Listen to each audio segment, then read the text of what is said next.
नमस्कार मित्रों, आज मैं बहुत ही इम्पोर्टेंट विषय पर यह वीडियो बनाने जा रहा हूँ। टिंगलिंग जिसे कहते हैं, लोअर एक्सट्रीमिटीज़ या अपर एक्सट्रीमिटीज़ में झंझनाहट। और झंझनाहट जो है आज बहुत सारे लोगों को हो रहा है। इसे मेडिकल की भाषा में पैरेस्थेसिया कहते हैं। इसके अंतर बहुत तरीके से सुन्नपन भी आ जाता है, नंबनेस आ जाता है। इसके बारे में पूरा विस्तृत जानकारी हम लोग लेंगे और एक्यूप्रेशर के द्वारा किस प्रकार इसे बहुत ही आसानी से सरलतापूर्वक और सफलतापूर्वक, या यूं कहें कि सिर्फ और सिर्फ एक्यूप्रेशर चिकित्सा पद्धति ही झंझनाहट या सुन्नपन का सबसे अच्छा उपाय है, उपचार है, तो वो कहना मेरा गलत नहीं होगा। तो इस विषय पर आज मैं वीडियो यह बना रहा हूँ जो कि सभी को बहुत फ़ायदा होगा, खास करके जो इस रोग से पीड़ित हैं या जिनके करीबी लोग हैं। आप उनको शेयर कर सकते हैं, लाइक और कमेंट अवश्य करें। बहुत जल्द इसका रिजल्ट आता है और तुरंत, यूं कह सकते हैं कि तुरंत रिजल्ट आता है। तो चलिए वीडियो को शुरू करते हैं। और सबसे पहले हम इसे दो भागों में बांट करके इसे हम समझ सकते हैं, झंझनाहट या सुन्नपन आदि को। तो दो भागों में बांटेंगे तो पहले अस्थाई और अस्थाई या गंभीर। अस्थाई को हम लोग यूं समझ सकते हैं कि अगर हम एक पैर को दूसरे पैर पर चढ़ा करके बैठ गए बहुत देर तक, तो भी झंझनाहट आ जाती है और सुन्नपन आ जाता है। इस चीज़ को हम लोगों ने फील किया होगा। या कहीं लेटे हैं और लगातार बहुत देर तक हम लोग लेटे रह गए, तो भी झंझनाहट या सुन्नपन आ जाता है। इस तरीके से हम लोग इसको अस्थाई रूप से इसे कह सकते हैं। और साथ ही साथ अगर तंग कपड़े पहन लिए हैं या फिर टाइट जूता पहन लिए हैं, तो भी वहाँ सुन्नपन आ सकता है। तो इस तरह का सुन्नपन जो आया, उसे हम बस, ये हमारा जो जीवनी शैली है कि लंबे दिनों तक बैठना, या तंग जूता नहीं पहन करके, या तंग कपड़े नहीं पहन करके, या पैर के ऊपर पैर, जो दूसरा पैर चढ़ाते हैं बहुत देर तक, वो न चढ़ा करके भी हम लोग इस समस्या से निजात पा सकते हैं, बच सकते हैं। लेकिन दूसरा जो हिस्सा है, दूसरा जो तरीका है, या फिर दूसरे तरह का जो सुन्नपन है, वह जानते हैं हम लोग कि वो क्यों और कैसे आता है। और अंत में मैं उसकी चिकित्सा भी बताऊंगा। और वो चिकित्सा बिल्कुल इतनी प्रभावी कि पूरा वीडियो तो आप अवश्य देखें। निश्चित रूप से विद इन मिनट्स आपको फ़ायदा मिलने लगेगा।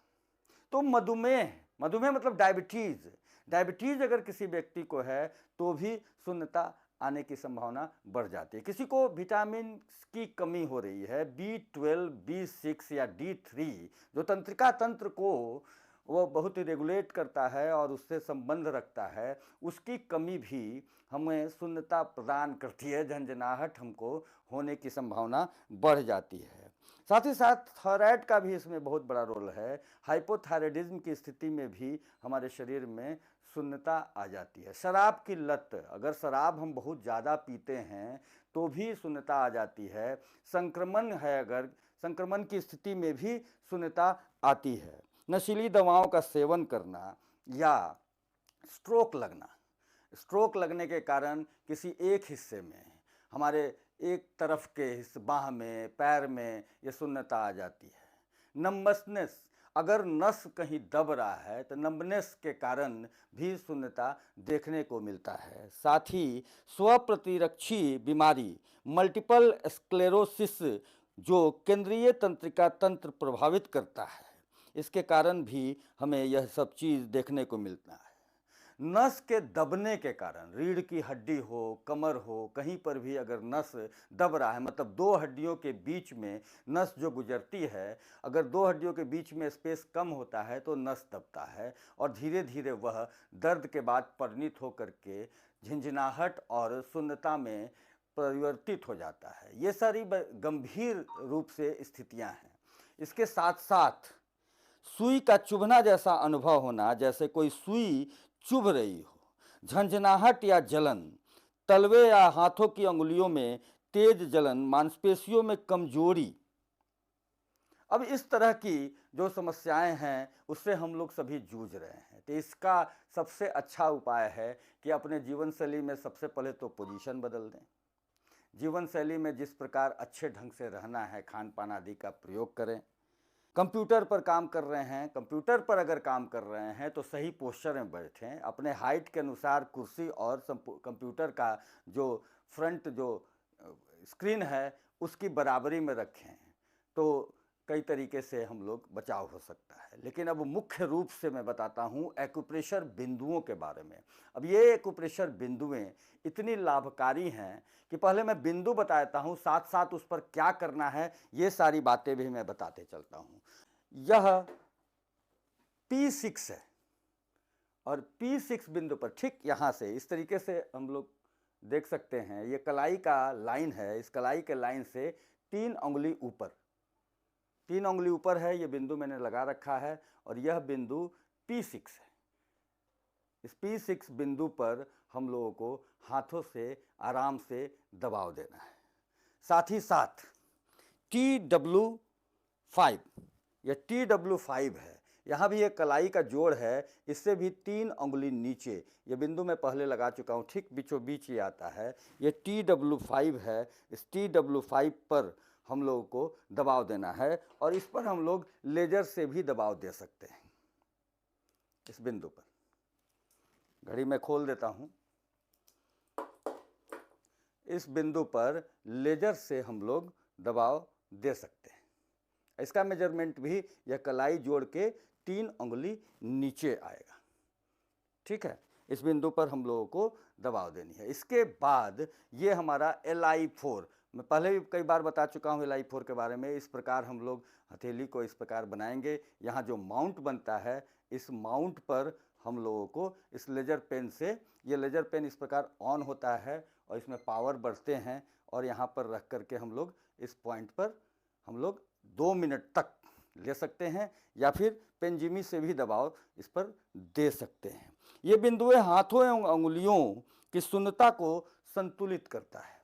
हाथ और उंगली में अगर शून्यता है तो उसको यह संतुलित कर देता है। इसके अलावा हाथ में जो अन्य बिंदुएं हैं, अन्य बिंदुओं में ND1B, ND1B ये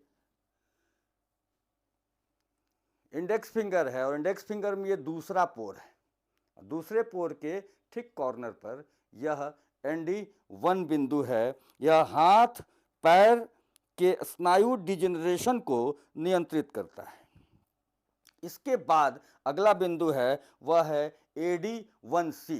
यह मिडिल फिंगर है और मिडिल फिंगर के ये थर्ड पोर के कॉर्नर पर यह बिंदु है AD1C।